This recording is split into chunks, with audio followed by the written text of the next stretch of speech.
Hare Krishna, warm welcome to all of you.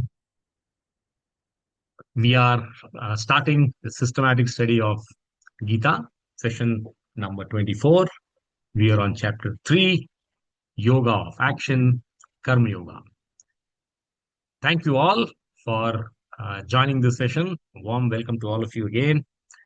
Let's immerse ourselves in learning Gita wisdom today. What's the agenda? We'll complete verse 39 to 43, which essentially completes chapter 3. This is followed by our ever popular quiz. Then we have time for audience reflections, Q&A.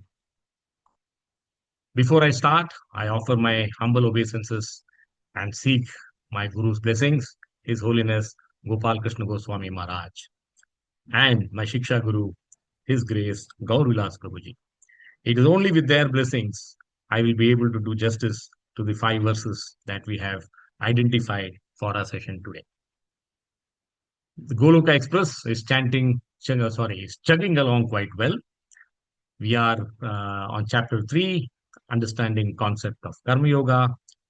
Today we are going to focus on understanding internal enemy lust. This is one of the most important lessons from Gita that we can take away.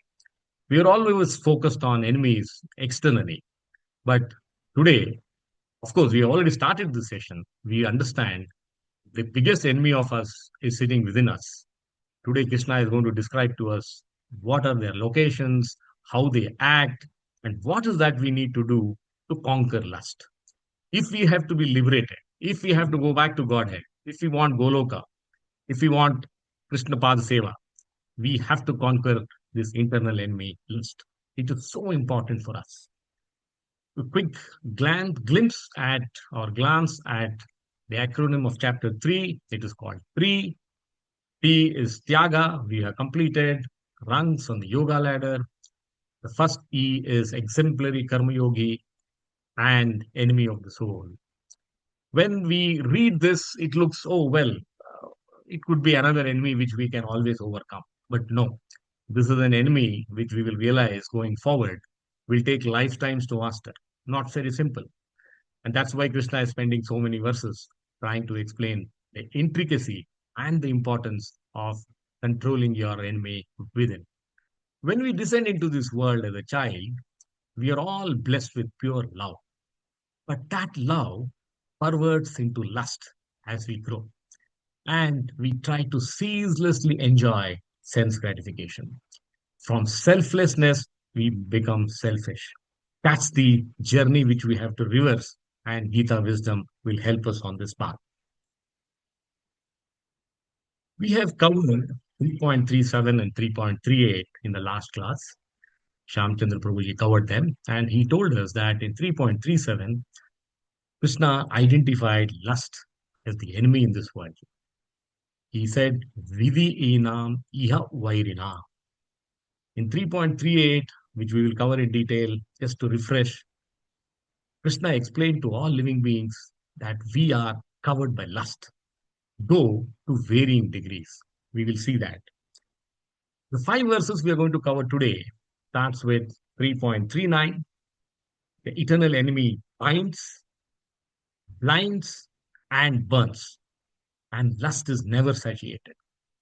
It's a slippery slope. We can never be happy by sense gratification.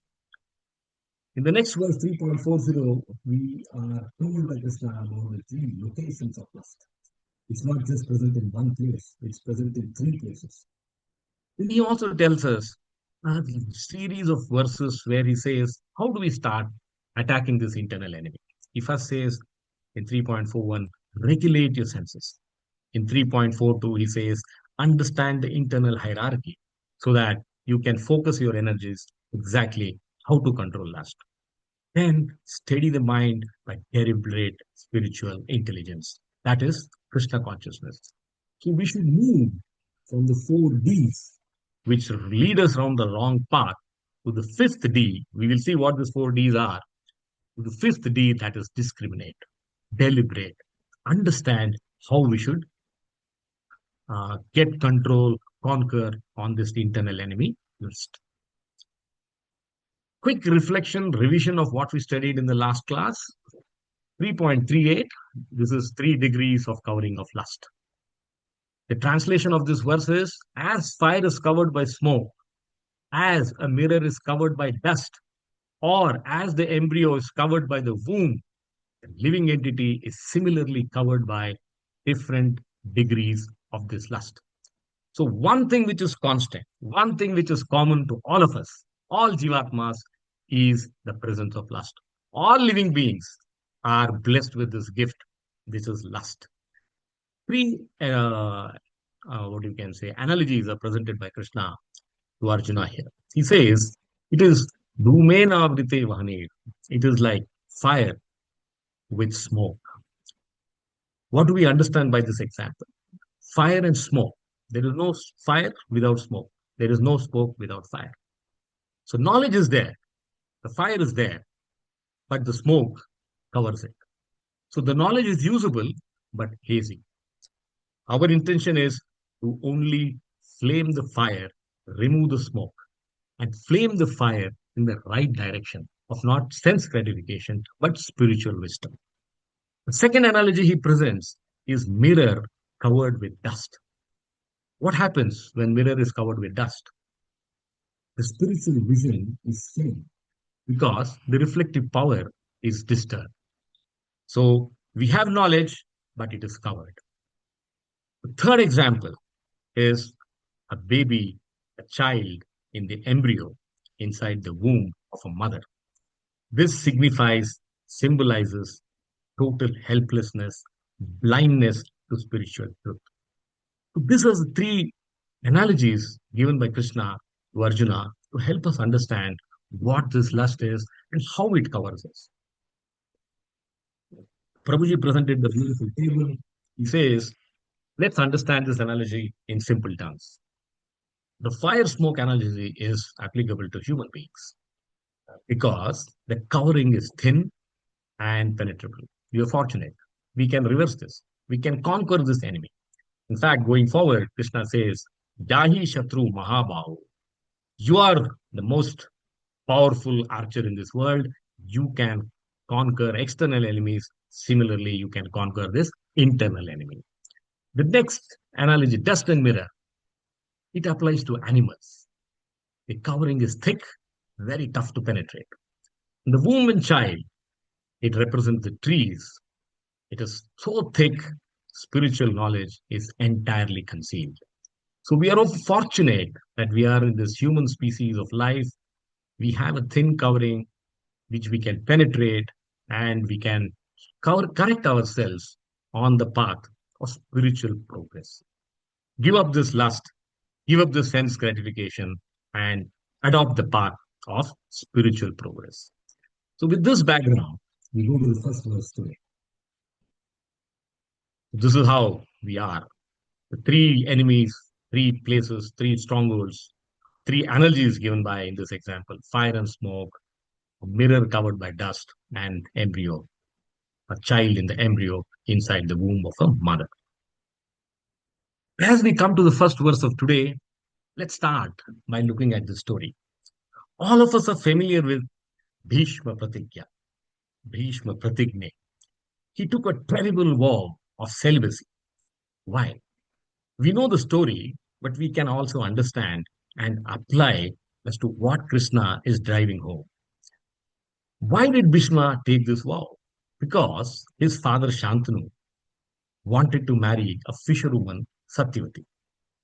And her father Dasharaj was very clear and firm. And he said, only the progeny of my daughter will inherit Hastinapur throne.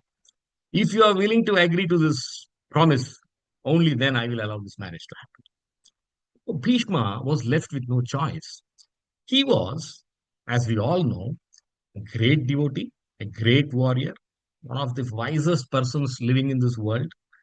But yet, he had to take this vow of celibacy, which became world famous as Bhishma Pratigya. Why did he take it? Yes, one answer is he wanted his father to marry Satyavati. What is the philosophy behind?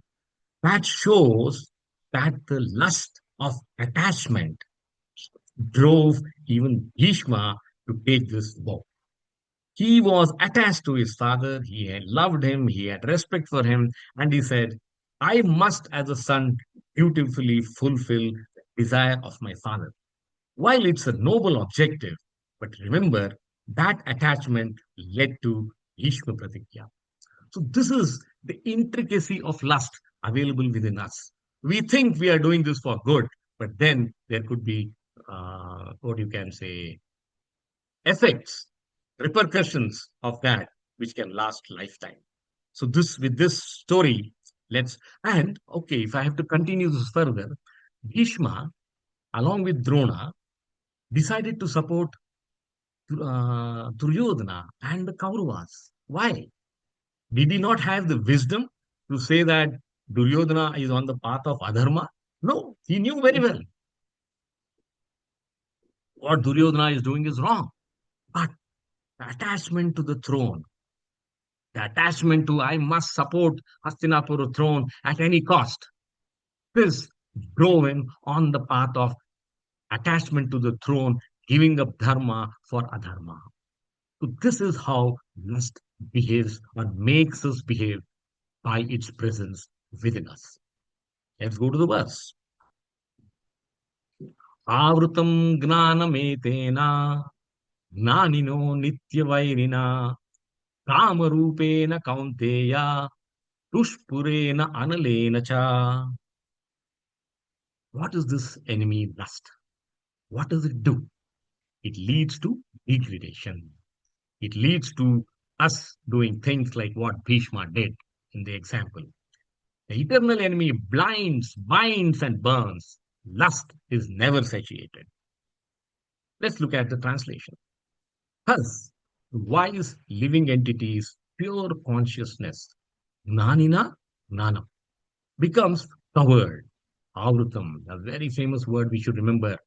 It lust does not destroy anything, lust just covers. Covered by this eternal enemy, etena, nitya another very, very powerful word, in the form of lust, kamarupena, which is never satisfied, dushpurena, and which burns like fire, dushpurena analena. So this is the translation. Let's look at this explanation to understand how lust acts within us. So lust locks the soul in an unholy embrace. The repercussions of lust is so grave that we're not able to understand it.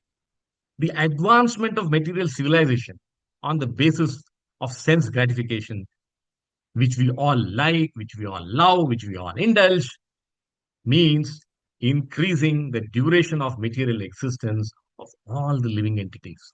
And we are unaware. We are consciously not understanding the implications of blindly getting into sense gratification. Yes, we all have urges, but can we control them is the question. Lust is a symbol of ignorance that which keeps all living entities within this material world. If we have to go out to Golok Vrindavana, attain liberation, moksha, we must control lust. So this word starts with Avrutam Gnana Etena. So Avrutam is the first metaphor, first analogy. Avrutam means it is covering. What is it covering? It covers the gnana, knowledge of our jiva. It is covering it in such a way that it obscures the soul's spiritual perception.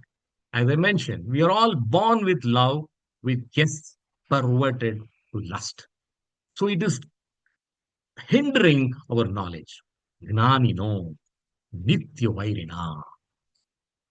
And this knowledge is being covered to such an extent that this material world today has come to be known as Maithuna Agara.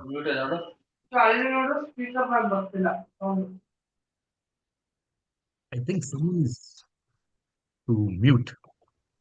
So this,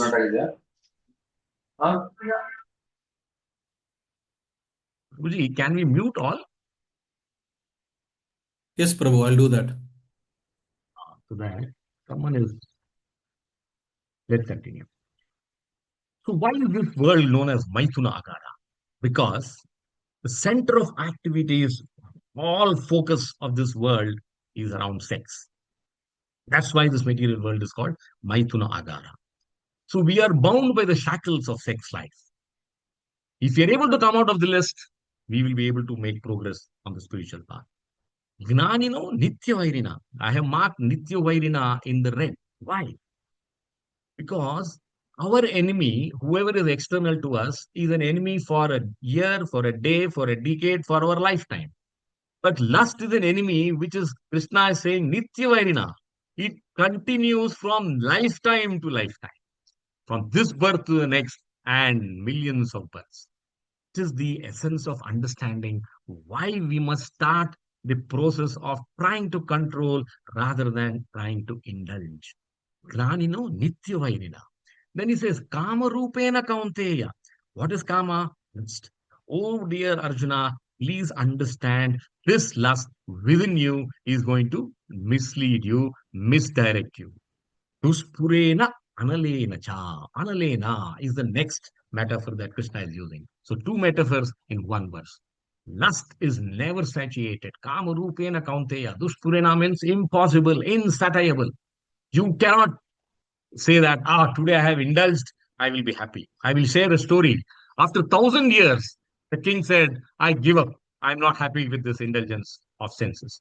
That is the essence of understanding. Analena is, it is fire. It is like you pour butter into the fire. What happens? The fire burns brightly. So lust, the more you indulge, the more it is going to burn brightly. This is the essence of understanding. Now, I will present three concepts of this lust so that we understand our enemy well, be aware how it is within us, how it is situated within us, and what we need to do.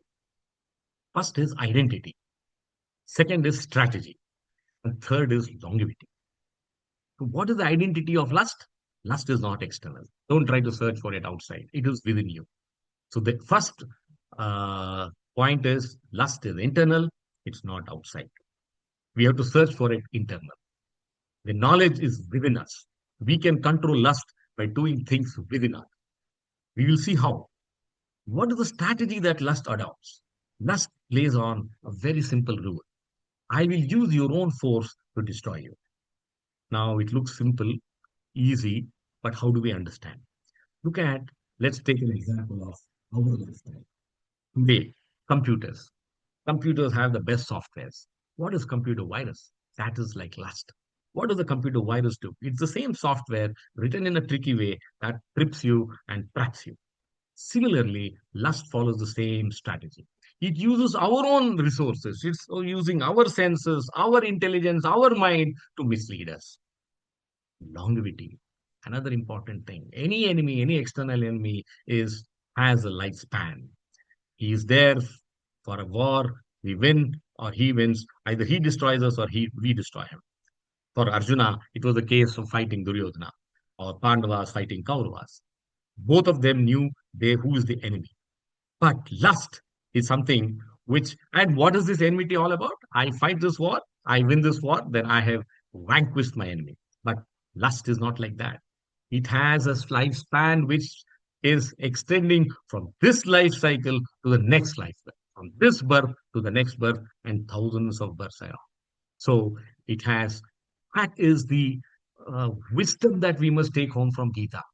This is lifetime learning. We may have science, we may have physics, chemistry knowledge, but none of these books, none of this education gives us this wisdom, saying that what is that I need to correct? How will I gain Krishna's mercy? How will I gain Krishna's blessings? If I am able to read scriptures, understand this knowledge, and more importantly, apply, execute in our lives. Only then it is possible. Now, Acharyas give us two beautiful examples to understand this. Visha. All of us know this is poison. What does poison do? Poison kills you on consumption. What is sense object which the senses chase? This is Vishaya. What is the deadliness of Vishaya? Vishaya will kill you by contemplation. You don't have to even consume it. poison on consumption, vishya on contemplation. The very thought puts us down the slippery path. So this is the explanation of this verse. Let's move to the next verse. Now, I will give you an example from Garuda Purana. Even animals are trapped by senses. This is a very classic example where it says, deer is trapped to death by sound. So one sense, sound, can kill a deer. Smell, a bee is trapped by smell. Elephant, the weakness of elephant is the touch of a female elephant. Moth flies into death because it's attracted by fire and light. Fish has a deadly attraction for taste. That's why whenever we lay a bait, fish will definitely take it. So even animals are not far away from the influence of sense. That is what we should keep in mind. What is the learning we can apply in our day-to-day life? This is called the coconut parable. We all have seen a coconut. This is on the tree, we bring it down, we take care of the covering, and this is how the coconut looks. And now what's the philosophical significance of this picture? If you see, this is the kernel and this is the shell. And the binding between the two is so strong that it is an art and science to remove the coconut from the shell. This is how the binding of lust is within us. And how do we come out of this? How do we take this coconut out easily? All that you need to do is dry the coconut. All that we need to do is stop chasing sense gratification. Start chasing Krishna. One simple change can put us on the path of becoming a dry coconut. Here, you don't need force, you just take it out by your hand. That's how a dry coconut is different from this wet coconut. This is how we should be if we are spiritually knowledgeable. This is how we will be if we are a wet coconut. From wet coconut to dry coconut is the journey of spiritual progress. This is the verse from Srimad Bhagavatam, which shows, please stop lusty desires because enjoyment can never be successful. We have already mentioned this. It burns, if you put butter to a fire, it burns brightly. What does this verse say? This is in the ninth canto. It says, as supplying butter to a fire does not diminish the fire, but instead increases it more and more. The endeavor to stop lusty desires by continual enjoyment, by indulgence, can never be successful. Underline this word. Indulgence is never successful. In fact, one must voluntarily cease from material desires. So, the earlier we do it, the better it is for us to be on the path of spiritual progress. We come to the next verse. Again, I want to give an example from the scriptures before every verse to show you all that we can connect, understand the context, why Krishna is saying this verse. Now, this is about Prahlad Maharaj and his father Hiranyakashipu. Hiranyakashipu is the demon king, and he is, all the symptoms of lust exist in this man. That's why he's a demon. His senses, eyes, ears were blinded by power. I am the greatest king on earth. His intelligence was, it had false sense of security because he had a vow of near immortality. He couldn't be killed on land, he couldn't be killed in air, he couldn't be killed in water, and what have you. So he knew that I will not be easy to kill. So I have almost attained immortality. So the intelligence was at the level of false ego.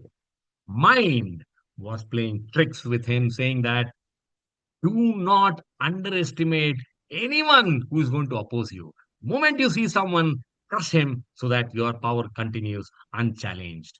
And who was challenging him? His own son, Prahlad Maharaj. He adopted all the tricks in the world, all the tricks in the book, try and subdue his son, saying that don't pray to Vishnu. I don't like your devotion. This is an example of how lust will lead you on the path of destruction. What did he achieve after that? He was not able to change Prahlad Maharaj's love for Krishna Narasimha, but he ended up giving up his life. He was killed by Narasimha because he allowed the senses to overrule him. He allowed lust to overrule his senses, mind, and intelligence. So, with this example, keeping this in mind, we go to the next verse. Let's understand. Indriyani manobuddhir अस्याधिष्ठानमुच्यते एतैर्विमोह्यत Isha ज्ञानम आवृत्य देहिनाम.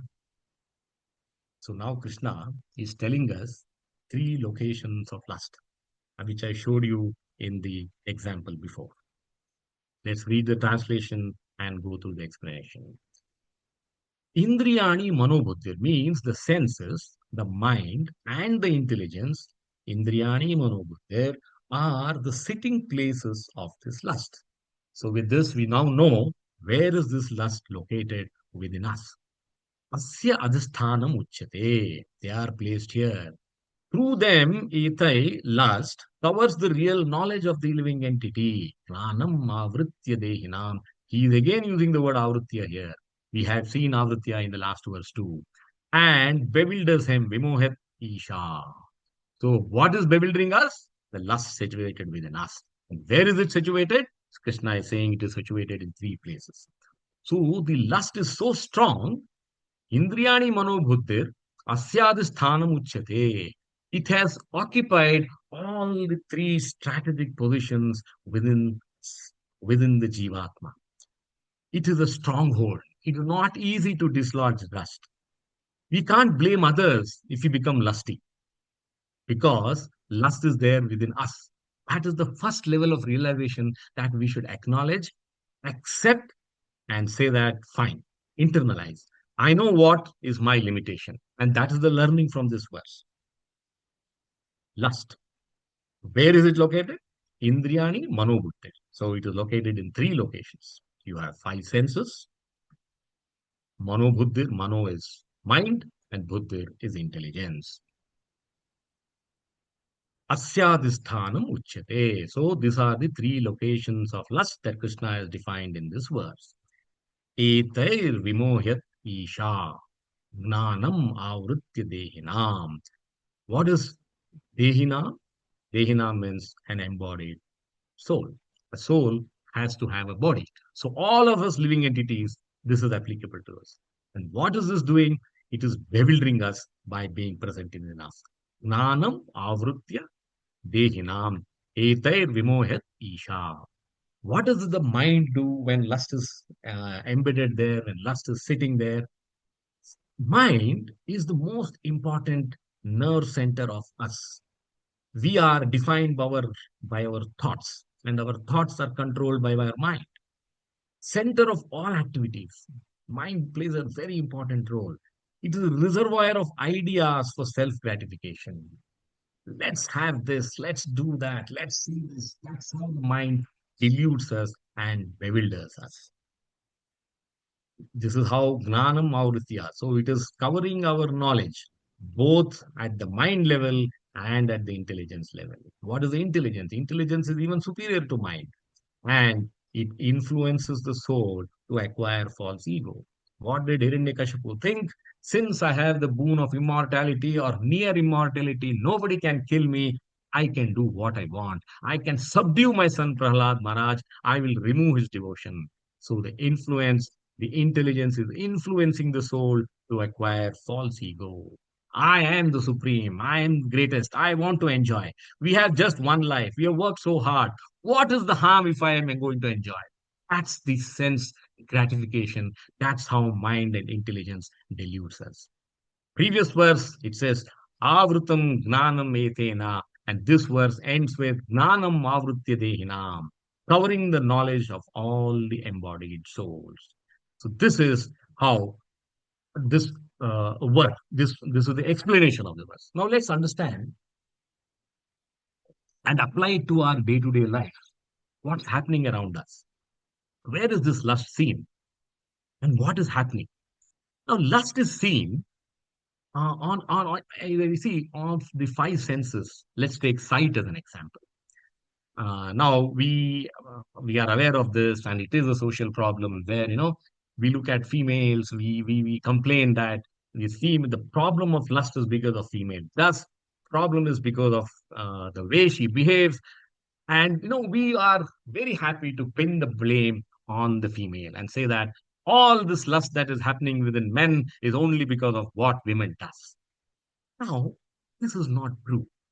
Lust is not within women. Lust is within us. It's we who are adding this, description of that lust is being generated by women. No, this is what men think. We are on the false ego path. Lust is not within women, lust is within us. We are lusting, and not women who are creating the lust within us. Now, this is from the men's side. Lust equally applies to women. Now, what women do? Women say that in the name of equality, in the name of freedom, in the name of independence, they say that I can wear what I want.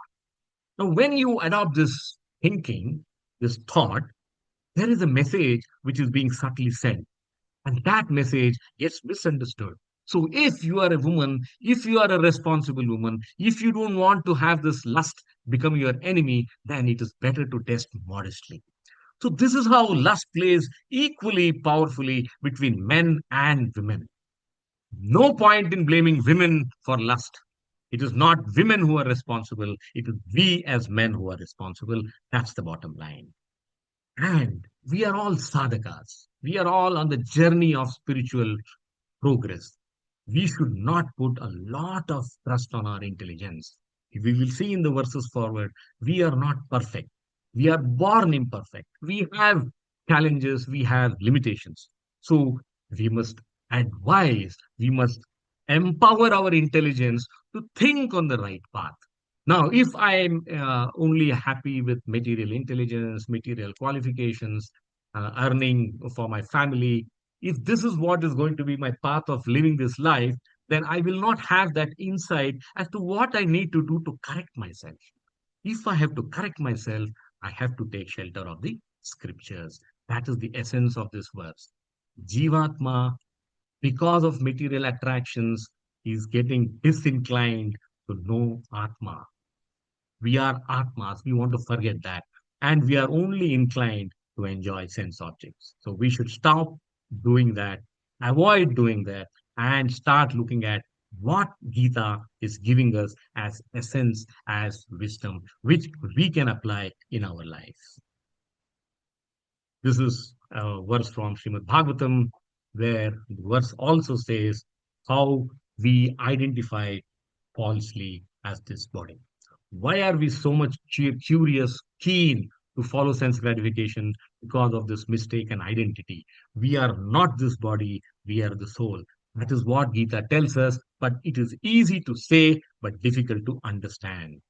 Let's look at the translation of this verse from Srimad Bhagavatam. It says, a human being who identifies this body made of three elements. It is kapha, pitta, vata, with his self, who considers the byproducts of the body to be his kinsmen, who considers the land of birth worshipable. It's very fashionable to be a patriot. I'm an Indian, I'm an American. And who goes to the place of pilgrimage simply to take a bath rather than meet men of transcendental knowledge.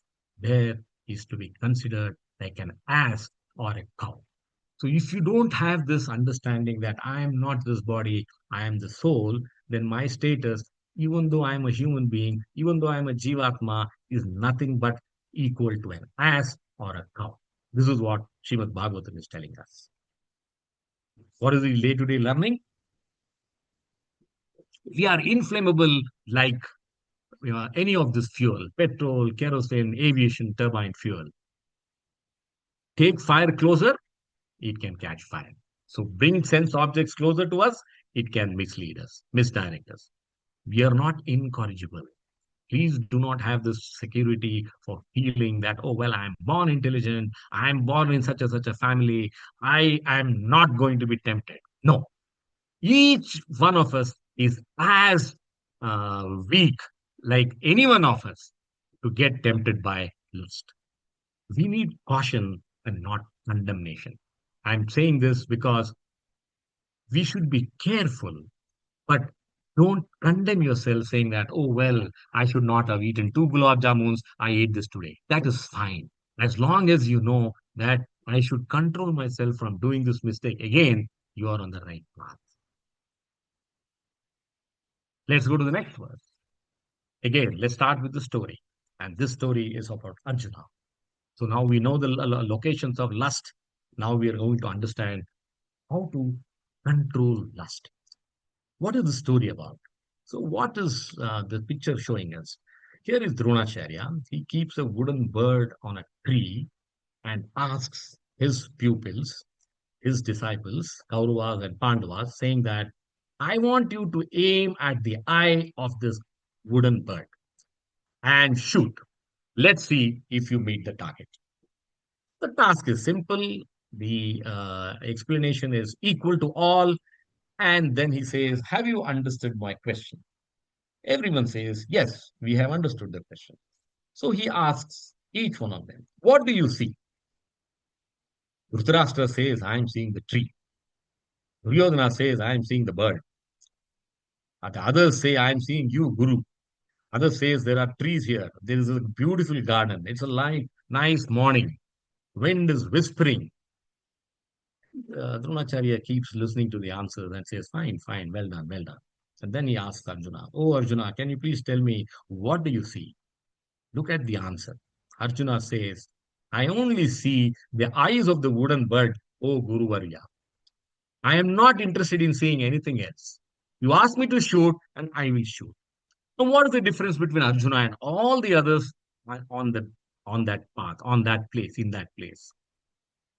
Arjuna was the only one who was able to calm his mind, calm his intelligence, not get disturbed by what others are saying, not get what you can say disturbed by seeing other things which are present, which are available to see. He was only focused on, he had fine tuned his sense of sight to say that my task is to shoot the arrow at the eyes of the bird, and I will only focus on that. That is the lesson of learning. He focused it not by, it did not come to him by birth, it came to him by practice. That's how we should train our senses to focus on what we should do, not focus on what we should not do. With this story, let's move to the verse. Tasmat tvam indriyani adau niyamya bharatar sabha Papmanam prajahi enam gnana vijnana nashanam. Very powerful line. Gnana vijnana nashanam. It destroys. So now he's telling how to conquer lust. We know it's a deadly enemy. We know it's present within us. We know how it acts. Krishna says every problem has a solution. Now let me tell you verse by verse. The next three verses he says you can control lust. You can conquer lust. So that is a message of hope for all of us. If Arjuna can do it, we also can do it, except that we must have to try harder. Let's look at the translation. Whenever you see the word tasmat, it means therefore, conclusion. Oh Arjuna, Bharatar Sabha, that means best of the Bharatas. In the very beginning, Adau means very beginning. Curb this great symbol of sin, lust, by regulating the senses. Apman Prajayi Inam, Indriyani Niyamya. What did Arjuna do? He controlled his senses. Indriyani Niyamya. And slay this destroyer of knowledge and self realization. Gnana Vijnana Nashanam. It can destroy both our knowledge and application of knowledge, that is intelligence. Let's look at the explanation of this verse. Tasmat tvam indriyani adhau. So tasmat means therefore. So there is a conclusion. Krishna is being conclusive. He says, you can start by educating yourself. Indriyani adhau. You can start controlling the senses by starting as early as possible. Adau means as early as possible. What does it mean? It means right from our childhood. Children are like sponge. They absorb anything and everything. Put a sponge in water and it absorbs water.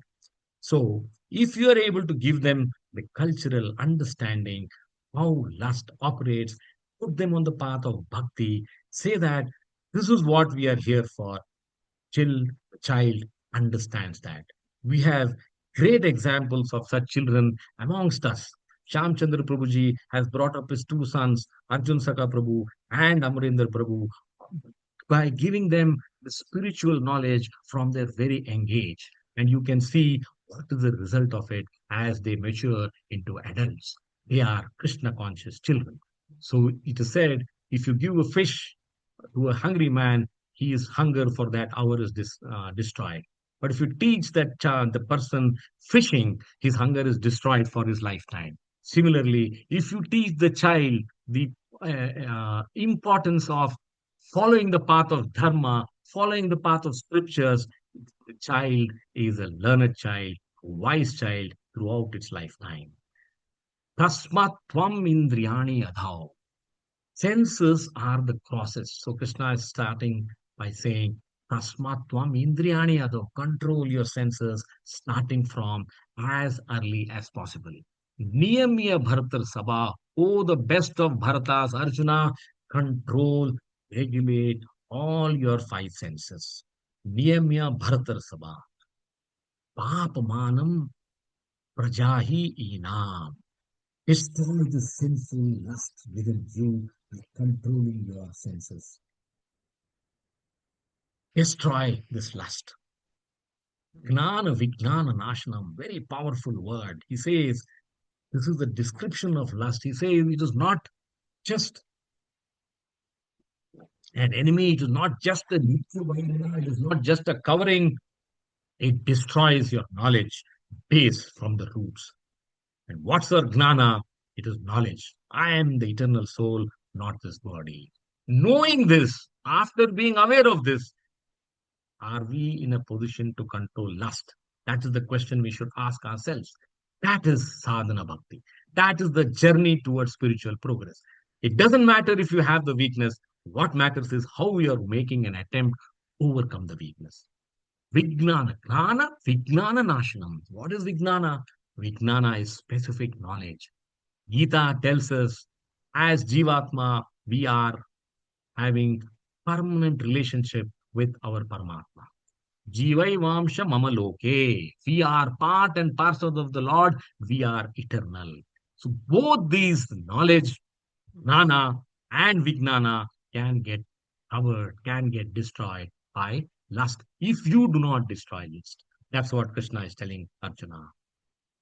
Let's look at this verse from Srimad Bhagavatam, which is again highlighting the knowledge of self and what's the relationship with Super Soul Paramatma. It says, Sri Bhagavan Vacha, Gnanam Parama Guhyam me Yad Vignana Samanvitam Sarahasyam Tad Angam Cha Gruhana Gaditam Maya. The personality of God, it said, knowledge about me as described in the scriptures is very confidential. No amount of material education is going to tell you this. That's what Krishna is saying. You must make effort, you must find time, you must read scriptures. Only then you will understand this knowledge. You are not the body, you are the soul. And it has to be realized in conjunction with devotional service. Any amount of reading will not take you there. No reading will give you application of knowledge. You will only understand I am not the body, I am the soul. But can you really bring it alive in your lifetimes? It is possible through devotional service. The necessary paraphernalia for that process is being explained by me. You may take it up carefully.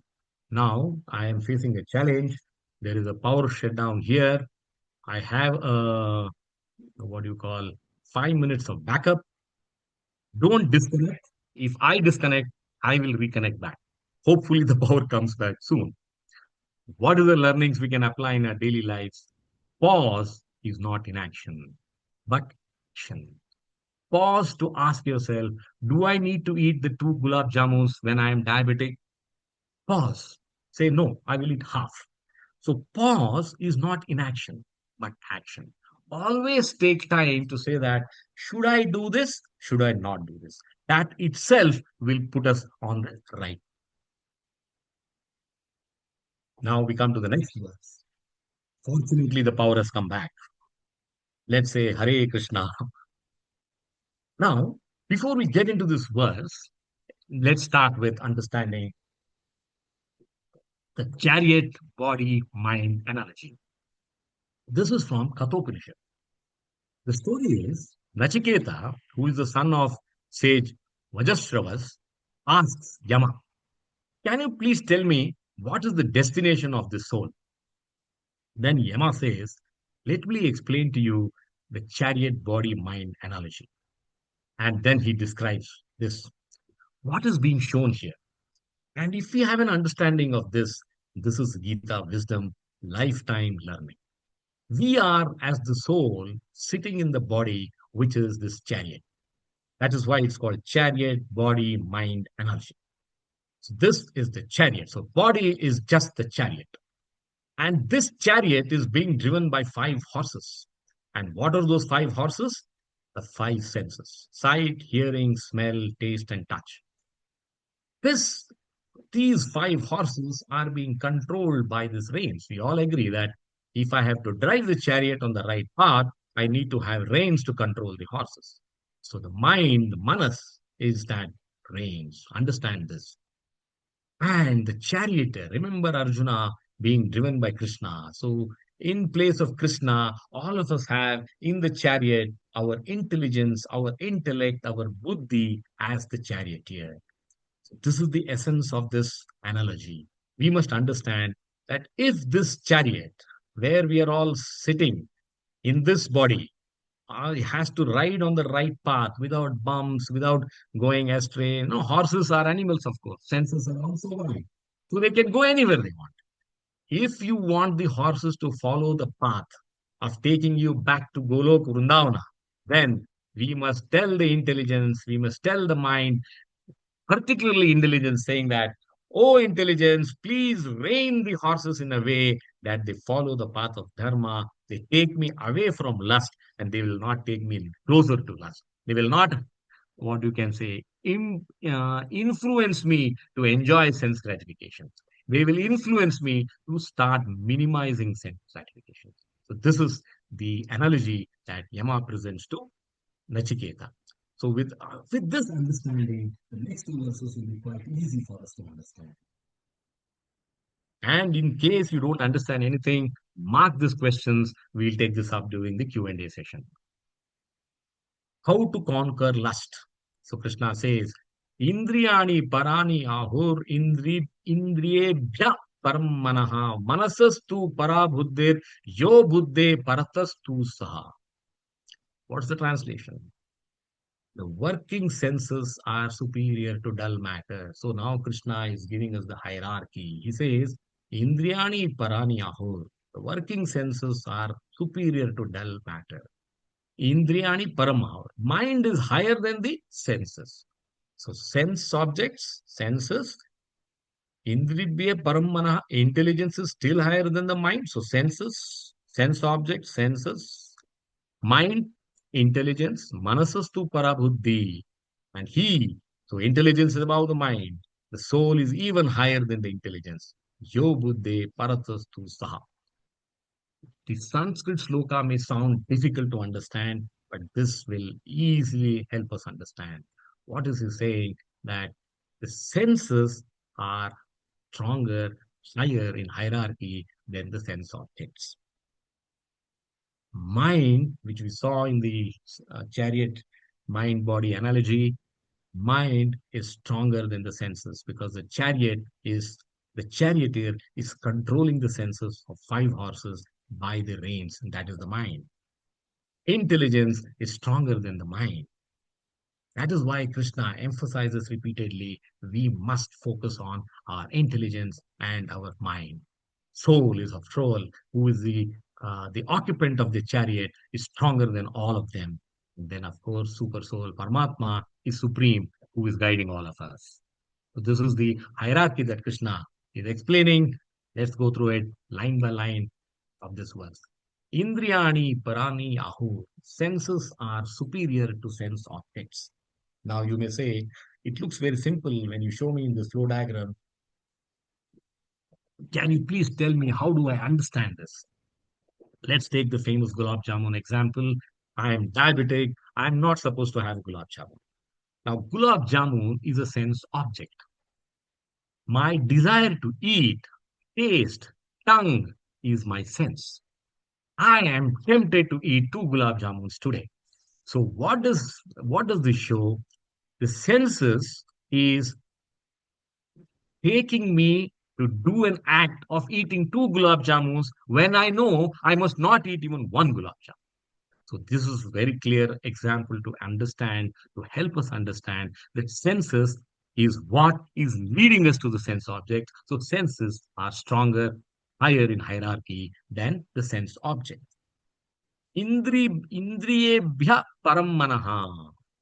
The lust always fires first at the senses, and the second halt is mind. So Krishna is saying, remember, mind is higher in hierarchy than the senses. Whether to eat gulab jamun or not, why, how much is all being analyzed by the mind. Intellect is telling me continuously and constantly, don't eat, you're diabetic. But the mind is saying, okay, since you say don't eat, I'll not eat two, shall I eat one? So mind is tempting you. The thought is getting converted to a temptation by the mind.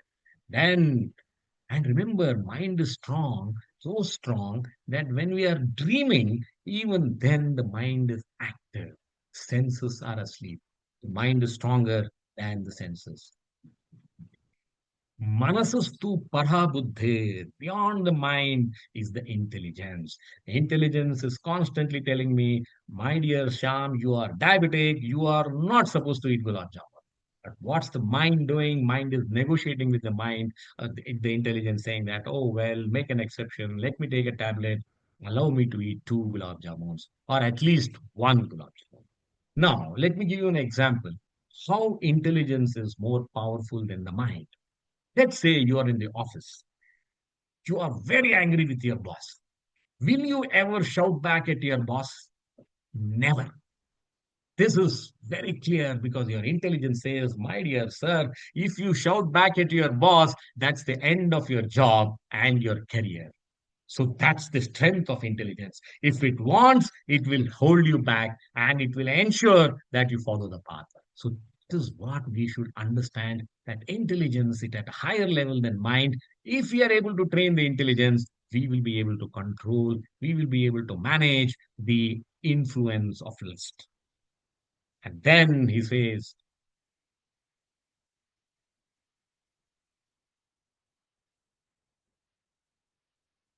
Atma, soul, is higher in hierarchy than the intelligence. In 2.59 in the second chapter, Krishna had said, you can destroy lust by raso api asya param društva, by focusing on me, by focusing on a higher taste, on a higher goal, we will be able to control all these three.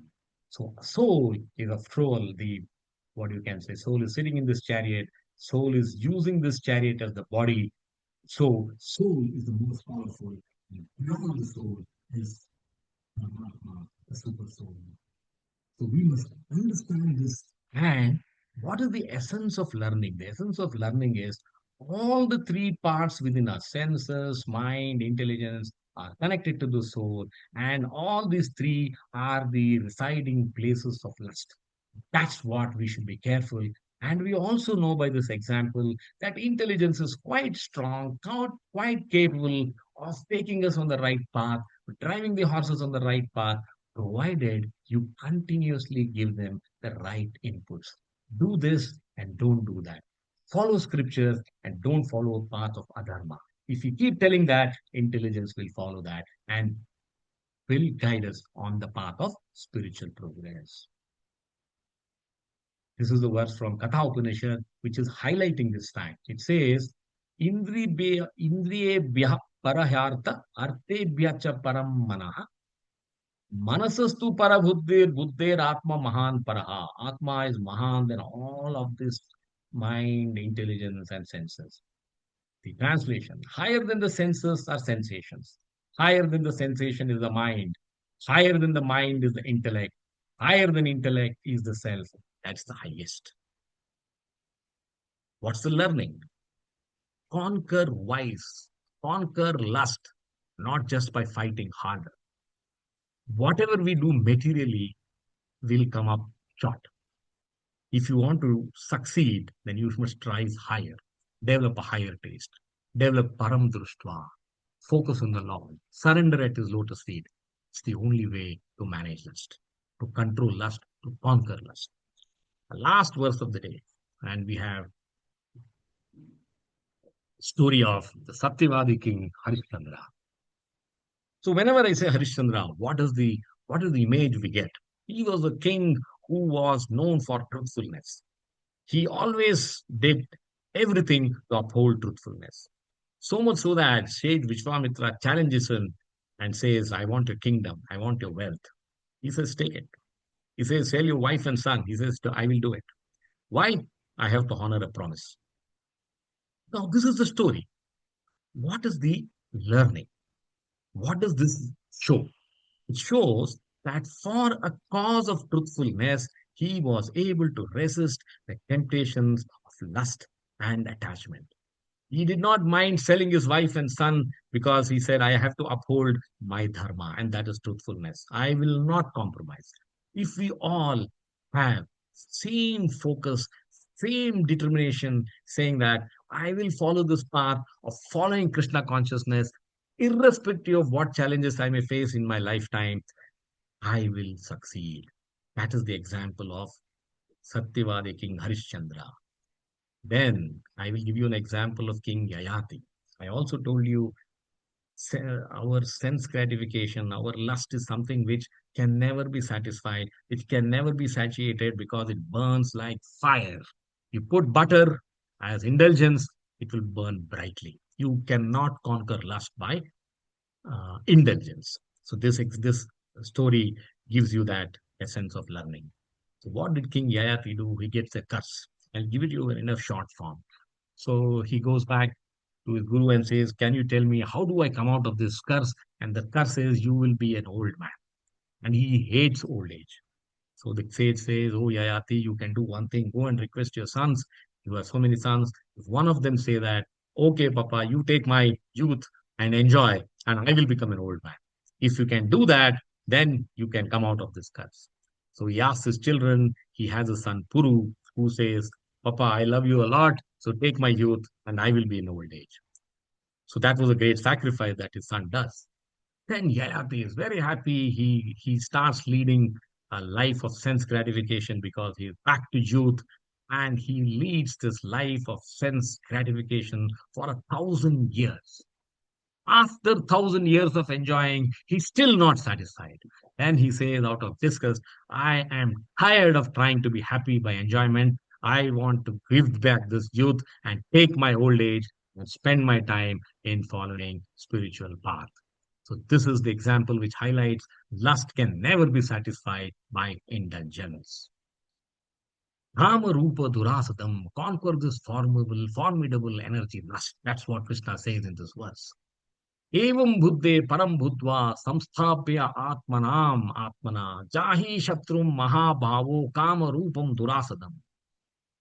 Steady the mind by deliberate spiritual intelligence, that is Krishna consciousness. Learn to discriminate.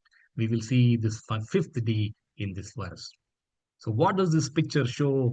He is seeing two couple who are lusty, and he gets distracted. He gets disturbed.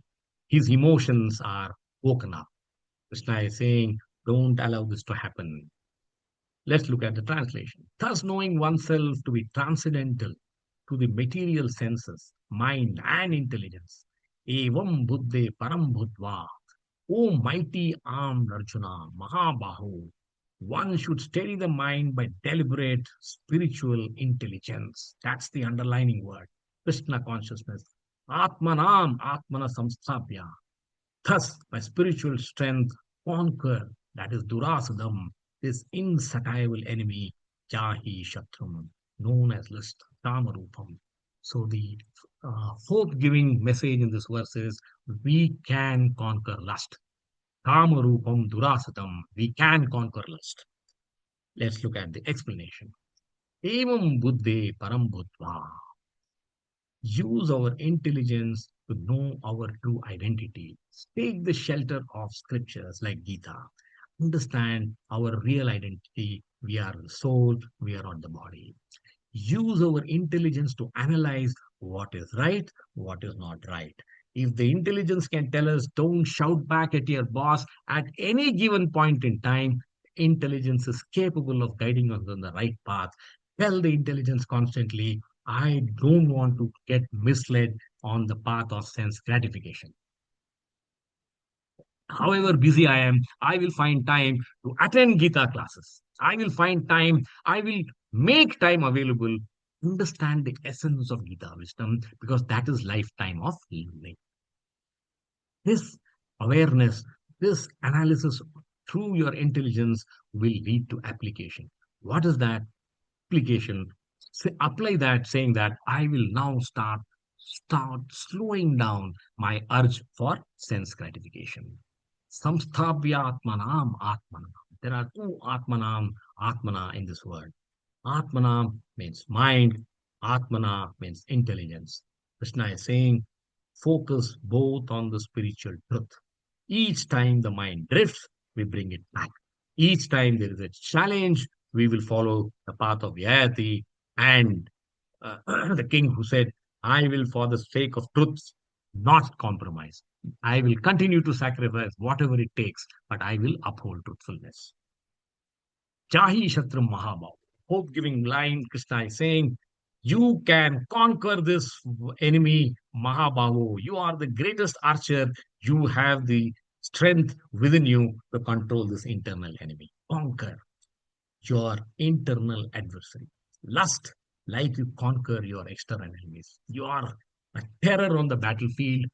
Apply the same strength to change your internals. Kill this lust. Nama Rupam Durasadham.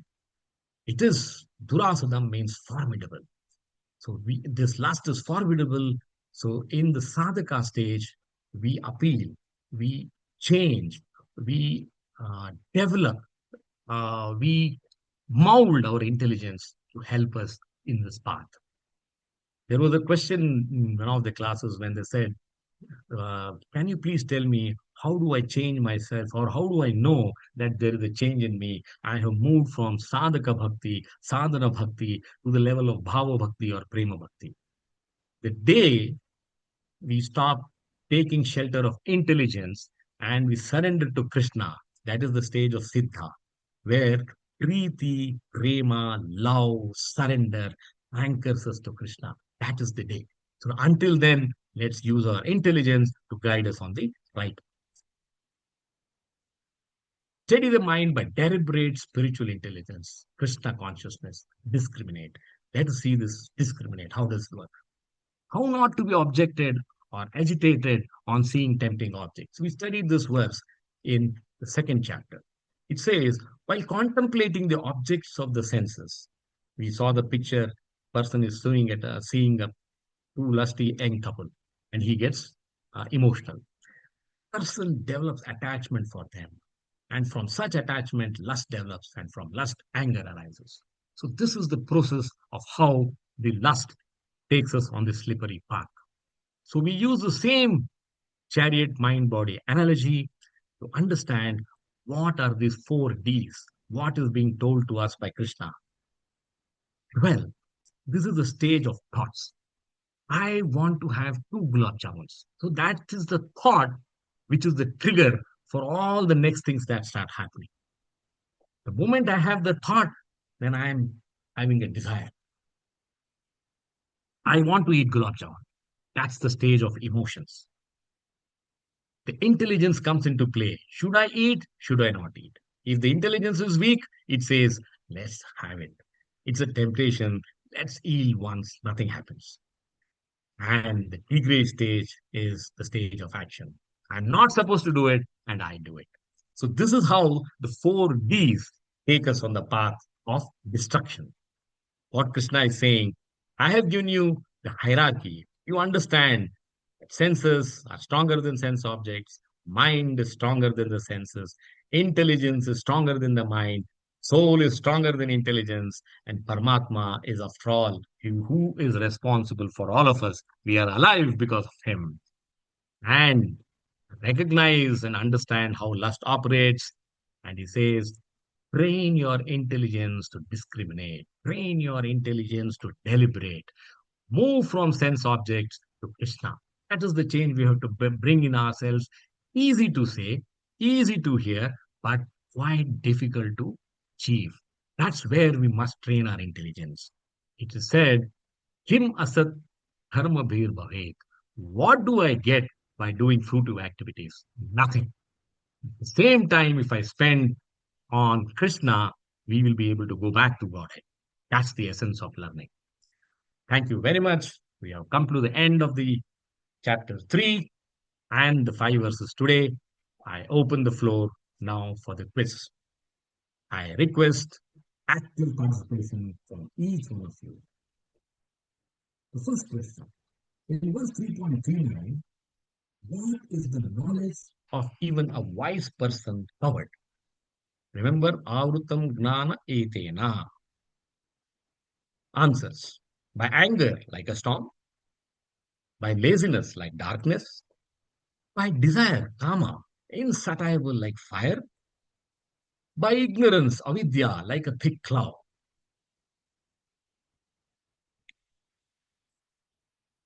So I saw Srinidhi. Sir, can you help me, Prabhuji? Who raised first? Yeah, Srinidhi raised first, Prabhu. Okay. Srinidhi, the floor is yours. मुझे option C by desire कामा. Are you sure? Yes Prabhu ji. It's not avidya. Lock no it Prabhu in. Ji option C. Yes Prabhu ji. Okay, let's see. The correct answer is C. Well done. You take 50 points. Let's move to the next question. All the other three, let's see how you can do well in this remaining questions. As per Gita 3.4, where does lust, desire, kama reside?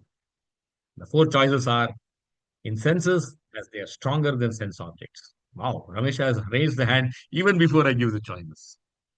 In senses, mind, and intellect. In senses, mind, and sense objects. In sense objects, mind, and senses. I'll give it to you, Ramesha. Which is the right answer?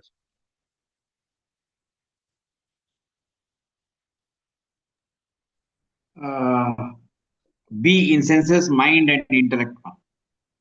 Are you sure? Yes. Lock किया जाए Sure? Yes, yes. Let's see. Yeah. Correct answer is B. Well done, Ramesha. You walk away with 50 points. Let's go to the next question. What is the first practical step advised in Gita 3.41 to conquer lust? The destroyer of knowledge and realization. Jnana Vijnana Nashana. Renounce all actions immediately. Perform severe austerities in the forest. First, control and regulate the senses. Depend on fate and time. I saw Krishna Mohan Das, I saw Bhuvanidhi. Prabhuji, who was first? I think Krishna Mohan Prabhu and Saptadeep, there was a tie almost, but I think by a fraction of a second, Krishna Mohan Prabhu was ahead. Krishna Mohan Prabhuji, welcome to you. Please अरे come. हरे कृष्ण प्रभु जी धन्यवाद प्रणाम प्रभु जी मैंने race तो करा था hand but मैं and में confuse हो गया इसलिए मैंने इसका डाउन नहीं, एक बार रेस किया तो और अपने फिर तो मुश्किल हो जाएगा. प्रभु जी कौन सा है? एबल प्रभु जी लेट मी थिंक अगेन और the Okay, okay, take your time. चलो, आप पास कर रहे हैं मतलब. यस प्रभु जी पास कर दीजिए ठीक है. प्रभु जी को next Then we will give to Saptadeep, I think. Saptadeep. Over to you, Saptadeep. Hare Krishna Prabhuji, Dandavat Pranam. It's C, first control and regulate the senses. Sure. Yeah. Let's see. The correct answer is C. Well done, Saptadeep. You get full 50 marks. Let's go to the last two questions. The fourth one. According to hierarchy given in Gita 3.42, which of the following correctly represents the order from lower to higher? My goodness. Ramesha is again off the mark even before I start reading the options. You're not even whistled. Senses. Wow, great. Senses, intellect, mind, soul. First choice. B. Senses, mind, intellect, soul. Senses, sense objects, intellect, soul. Senses, intellect, mind, and soul.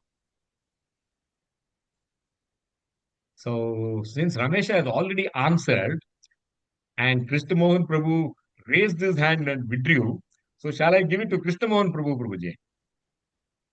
Yes, you can Correct. give. Otherwise, you can give it to Bhuvanidhi also. If she still raised her, but she's put her hand down. Okay. I think Krishna Mohan Prabhu Oh, is right. okay. Krishna Mohan Prabhu, you have a chance now.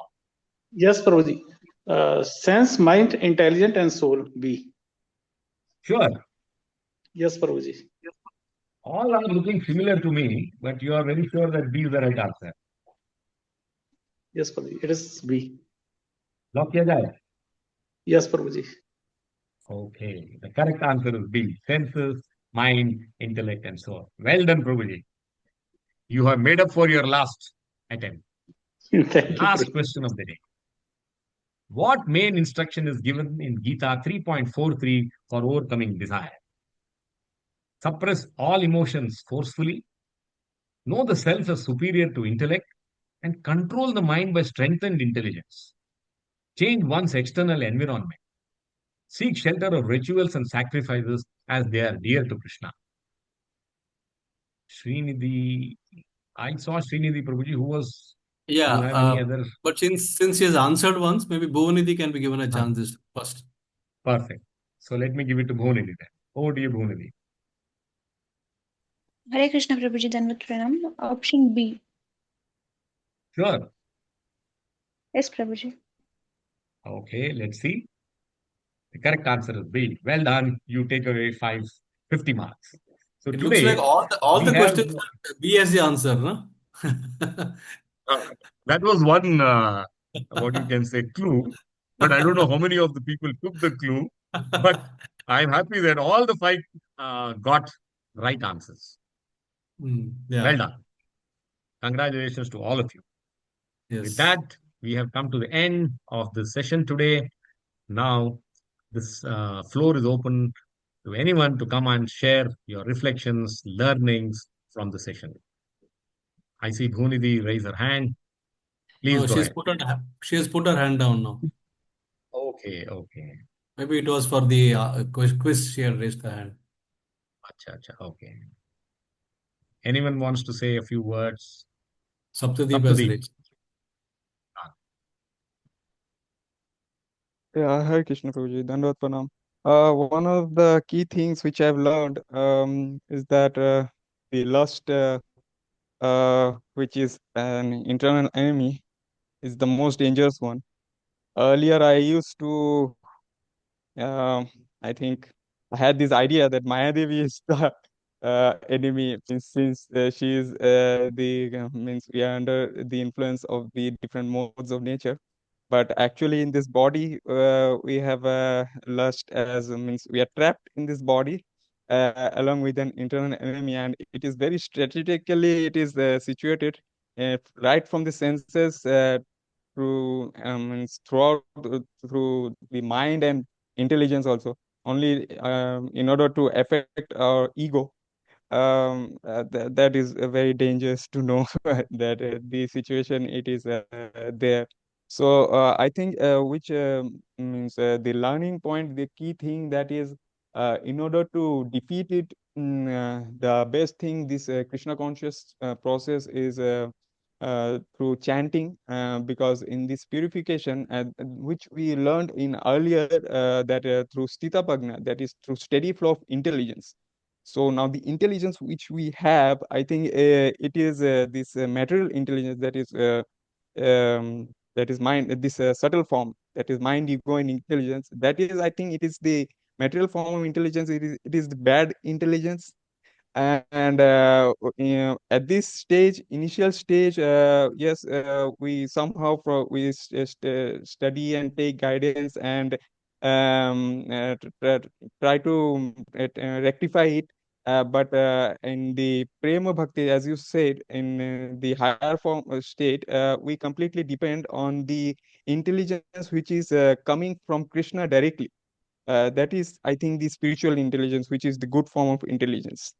I think at that stage we are not no more dependent on the this material form of intelligence which we have in this body, and we are completely dependent on the intelligence which is directly steadily flowing from Krishna within. As this chariot example is given, the senses and the mind as the ropes, and the charioteer, the intelligence, and we sitting in the chariot as the Atma. I think when we are not dependent on this chariot or on this material intelligence, and we are dependent on, like Arjuna was dependent on Krishna as the Sarthi, as the intelligence which flows stadium directly from him. I think that is one of the key learning, and that will happen. We will reach that stage only through this process of Krishna consciousness.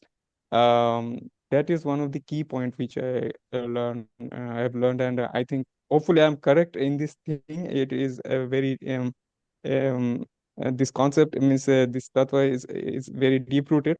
If anything wrong, then you can please clarify on it. Thank you. Hare Krishna. No, your understanding is right. It's just that the stage of Bhava Bhakti, Prema Bhakti is when intelligence loses its significance because we have completely Yeah. surrendered to Krishna. Our breath is controlled by Him. So why only intelligence? Mm, But that mm-hmm. is not for any normal sadhaka. That comes at Yeah. it is very, very difficult to go to that level if you are not having the mercy of Krishna. Not all Yeah. can become Bhava Yeah. Bhaktas or Prema Bhaktas. Yeah, that is in the pure state, completely pure state when we reach. Yeah, yeah, yeah. That I can understand. Yeah. Thank you, Saptadev. You have picked up the learnings quite well. So I'm conscious we Thank are you. five Hare minutes Krishna. on time. Srinidhi, you can say a few words. Hare Krishna Prabhuji Namastanam, my obeisance to all devotees. Thank you very much, Prabhuji. All the examples and stories before the verses which you are narrating, they are very much, because of that, we are able to understand the next verses very nicely, Prabhuji. And by attending these classes, it is very helpful for me also to understand the depth of Bhagavad-Gita and the high standard of Bhagavad-Gita, that whatever political philosophies or any philosophy, they are not they are just dealing with only on the sense gratification level and on the bodily level, and how to manage only as with the body, but they don't really link with what we face internally, and the real reason of problems is with the mind only. Because of our restlessness in the mind, we face problems. But Bhagavad Gita has such depth, like what are the locations of lust and how to conquer lust are also described, and by your teaching we are able to understand very nicely, Prabhuji. Thank you very much. Hare Krishna. Hare Krishna, thank you. Your life is not enough to understand Gita in full. So the more we learn, the more we understand. It's a continuous journey. Each time you read a verse, you will get a different understanding from it.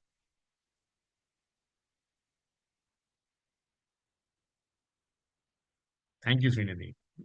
Any other people, or we can then bring the session to a close. प्रभुजी हरे कृष्णा प्रभु धन्यवाद प्रणाम प्रभुजी Hare Krishna. मेरा एक प्रश्न है, पर question है प्रभुजी, मैं ask प्रभुजी बोलिए प्लीज। बोलिए बोलिए।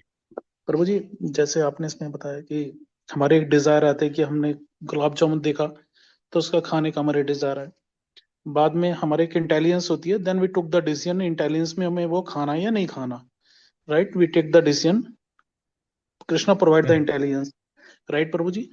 But the thing is, Prabhuji, my question is this कि वो desire ही ना है रसगुल्ला खाने की या गुलाब जामुन खाने की, मतलब वो डिजायर ही ना है, इंटेलिजेंस में बात ही बाद में न जाए कि वो करना या नहीं. If we are weak we do that, if we are especially strong we will not do that, right? But Prabhu ji वो डिजायर ही ना है रसगुल्ला खाने की, इज इट पॉसिबल? या everything is possible Prabhu ji, but at the right stage. अभी हम जो साधक लेवल पे है, अगर हम बोलेंगे मैं एवरेस्ट चढ़ना चाहूंगा और मैंने कभी माउंटेन क्लाइंबिंग किया ही नहीं है, वो हो सकता है? नहीं हो सकता प्रभु जी. नहीं हो सकता. अगर मुझे एवरेस्ट पे जाना है, अगर मुझे डिजायर ही नहीं चाहिए, तो मुझे उसके लिए रास्ता अपनाना चाहिए, उसके लिए साधन करना चाहिए, उसके लिए गुरु के साथ जाके सरेंडर करना चाहिए, और जो गुरु कहेंगे उसे मुझे पालन करना पड़ेगा. तो उस दिन आएगा जहां पे आप गुलाब जामुन ही क्यों नहीं, रसगुल्ला ही क्यों नहीं, कुछ भी मेरे सामने रखो, मुझे कुछ फर्क नहीं पड़ता. जी जी प्रभु जी, तो ठीक है प्रभु. अब पहली चीज ये है कि जब हम कुछ सोचते हैं, हम काफी अपनी लेवल, अपनी जो स्टेटस है, हम लोग जो साधक स्टेज में है, उसी के हिसाब से हमें सोचना है. हमें पहले सोचना है कि यार, डिजायर आया तो चलेगा, कोई परवाह नहीं है, लेकिन अगर मैं गीता के जो नॉलेज है, विजडम है, उसको अपनाया, उसको अप्लाई किया, उसको एग्जीक्यूट किया और डिसाइड किया कि डिजायर को मैं ज्यादा तक फुलफिल नहीं करूंगा, मैं जितना होगा उतना, हाँ, एक नॉर्मल लाइफ के लिए मुझे अभी एक कोई गुलाब जामुन प्रसाद के रूप में आ रहा है, या मैं उसको भोग चढ़ा के खाऊंगा, that is the change within us. तो डिजायर यस को रूट आउट करने की कोशिश पहले करना काफी तकलीफ होगा. यस प्रभु जी, धीरे धीरे धीरे आगे बढ़. यस प्रभु जी. कृष्णा भी कहते हैं, तुम एक ही दिन में ऐसे नहीं कहो कि मैं जाहि शत्रु महाबाहो. If Arjuna is going to take so much of, 700 verses सुनना पड़ा अर्जुना को ये कर बोलने के लिए, हाँ कृष्णा मैं जो आप कहोगे करूंगा. अगर जी अर्जुना जी को 700 वर्सेस सुनना पड़ा, हमको कितना वर्सेस सुनना है? जी जी Prabhu ji, so we have to move step by step. जी Prabhu ji. Thank you Hare so much Krishna. Prabhu ji. Hare Krishna. Hare धनोपनम धनोपनम. Krishna. Any other questions? One last question. If not, we can close the session.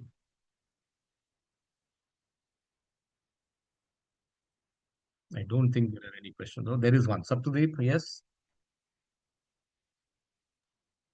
You Yeah, want to ask something? Hare Krishna Prabhuji. Yeah, Prabhuji, Dhanavad Pranam.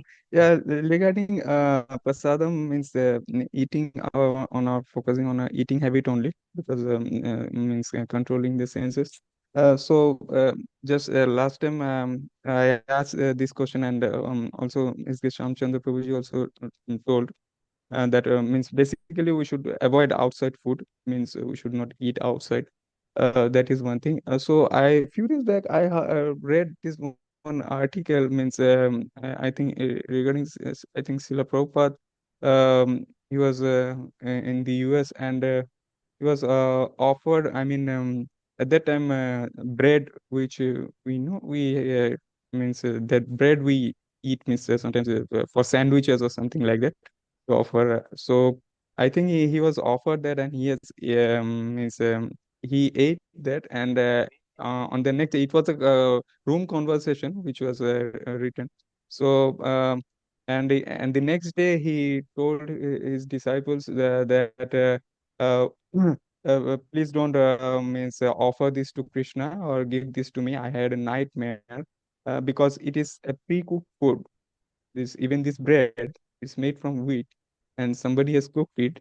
So we should not even. So does that mean in that case this bread or biscuit or cakes, things like that, we should avoid slowly and surely we should avoid these also, and completely means home cooked preparations and offerings to Krishna and prasadam, means we should depend on that only, on completely home based, home cooked things. And is it like that?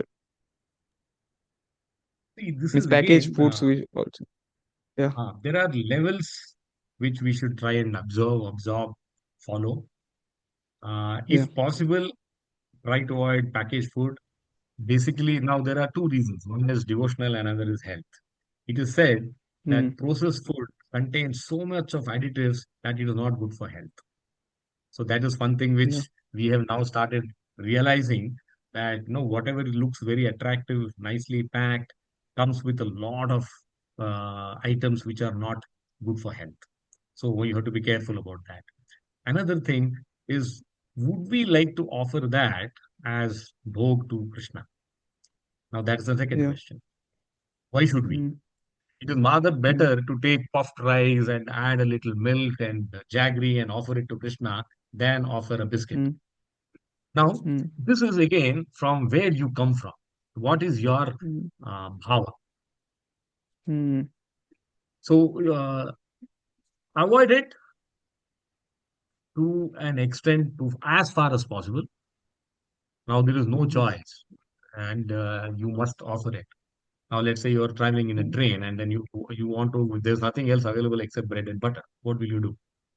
So, there is mm, always uh, place, circumstance, and time which mm, have to guide you. Either you are a very advanced devotee where you will say that I will not eat anything because there's only packaged food available. That's one way of doing it. Or you will say that I will have packaged food to a minimal extent. But I would mm, rather avoid giving it to Krishna because I'm not so sure as to what is. Now, what happens? See, this is something which slowly we are realizing. There are some additives which are used which we do not even know what do they contain. Now, how do I know there is no onion and garlic if it is written on the label? yeah. There will be some name said N150 additive.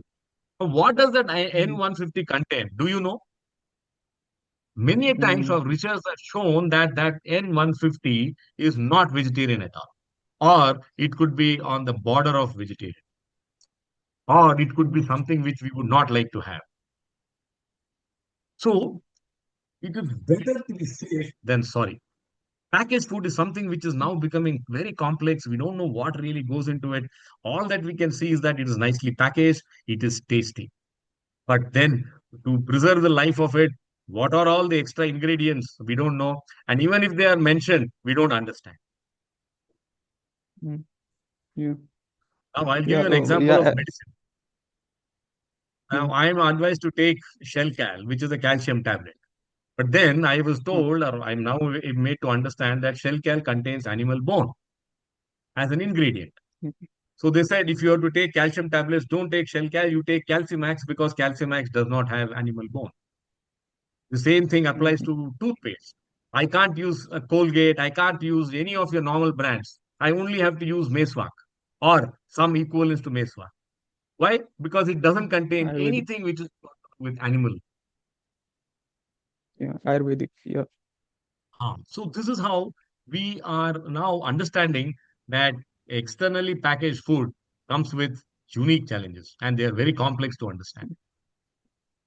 Yeah, yeah, yeah. And you rightly said, actually, it depends on how and should we offer that to Krishna also, that depends, and what we are following. Actually, this is means that is there are two paths, right? There is Vedi Bhakti and the Raganuga path also. So means it should come within us only. And there's a Vedi thing is, yeah, whether I should do it or not, with a certain sense of fear that we should not do it. And the Raganuga is means with out of love that I should offer him the best thing, not this. So rather go for bread instead of bread, or as you said, you can offer with puff fries with jaggery, and that is the best thing. So we should take that path. Yeah, yeah. So if we, it depends on our spontaneous love and how much we are growing, and yeah, slowly but surely, yeah, we took. Of course, those who are in a very higher state means they wouldn't even eat only like Maharajas, those who are have taken sannyas also. I've seen means their mindset is like that. They wouldn't without offering to Krishna, they would prefer not to eat only. So at our initial stage, we can manage it like that. Yeah. Thank you, Prabhuji. It was very enlightening. Yeah, thank you. Yeah, thank you. Hare Krishna. Hare Krishna.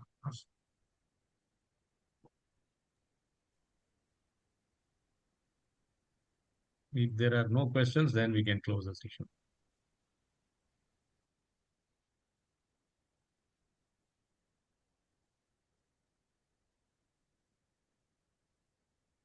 I don't see any hand going up.